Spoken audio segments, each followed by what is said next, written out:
বিসমিল্লাহির রহমানির রহিম। আসসালামু আলাইকুম। হ্যালো বন্ধুরা, আপনারা সবাই কেমন আছেন? আশা করি অনেক অনেক ভালো আছেন। আলহামদুলিল্লাহ, আমিও অনেক ভালো আছি।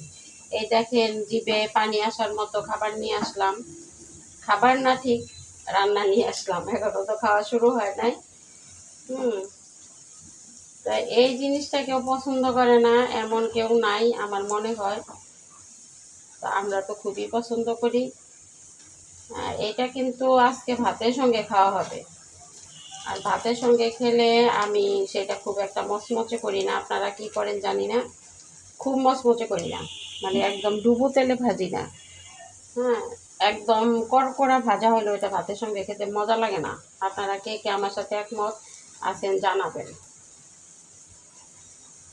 কে কে একমত আছেন জানাবেন। এই তো আমি একটু পরে এটা নামিয়ে ফেলবো। এটা কিন্তু ভাতের সঙ্গে খেতে আর একটু লেবু নিয়ে একটু লবণ ছিটা দিয়ে ইয়ামি খাবার।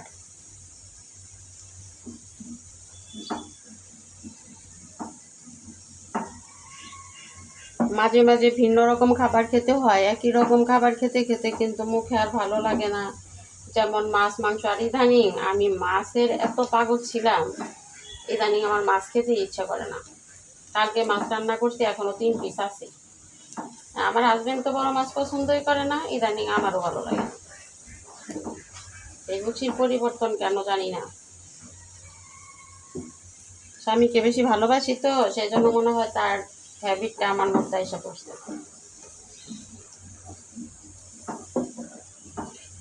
অনেক ভালোবাসি আমার হাজবেন্ডকে, জানেন, অনেক। সেও আমাকে অনেক ভালোবাসে, আমি জানি।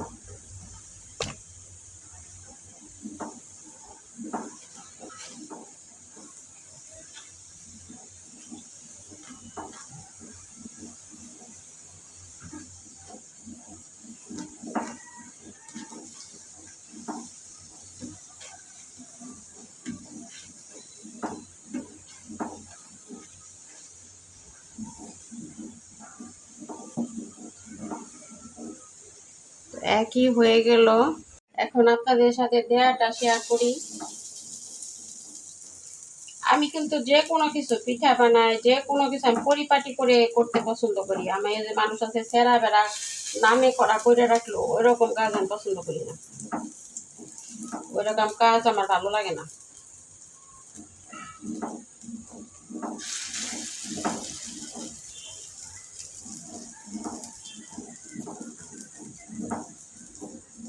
একটা দেখারও সৌন্দর্য আছে, তাই না? আমরা গোপালপুর ছিলাম, আপনার এক আন্টি ছিল। ওই আন্টি মানে মেপে মেপে সে সবজি কাটতো, মেপে মেপে। এত দেখতে ভালো লাগতো। আসলে দেখেন, খাওয়ার চেয়ে দেখার সৌন্দর্যটা কিন্তু কম না। আপনার যে জিনিস দেখতে ভালো লাগবে না, রুচি আসবে না, সেই জিনিস কিন্তু আপনার খেতেও ইচ্ছা করবে না। এটা কিন্তু সত্যি কথা।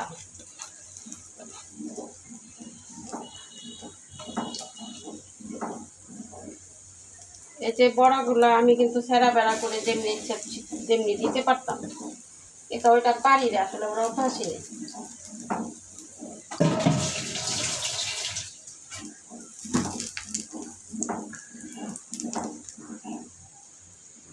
এই তো আমার বড়া, এই যে দেখেন, প্লেট ভর্তি বড়া। কে কে খাবেন? কার কার জিভে পানি আসছে বলবেন, আর কার কার আসে নাই সেটাও বলবেন। এইসব জিনিস দেখলে জিভে পানি আসতে বাধ্য। পানি যে বলবেন যে পানি আসে নাই, আমি বিশ্বাস করব না। কারণ এই ধরনের খাবারগুলো আমরা রাস্তায় দেখলেও কিনে খাই। আর তো ঘরের বানানো, সেটার তো তুলনাই হয় না। ঘরের জিনিসের সাথে কোনো তুলনা নাই। এই যে দেখেন, এই পড়িস না পড়িস না। সবাই ভালো থাকবেন, সুস্থ থাকবেন। অন্য কোনো ভিডিওতে আবার দেখা হবে, কথা হবে। আল্লাহ হাফেজ।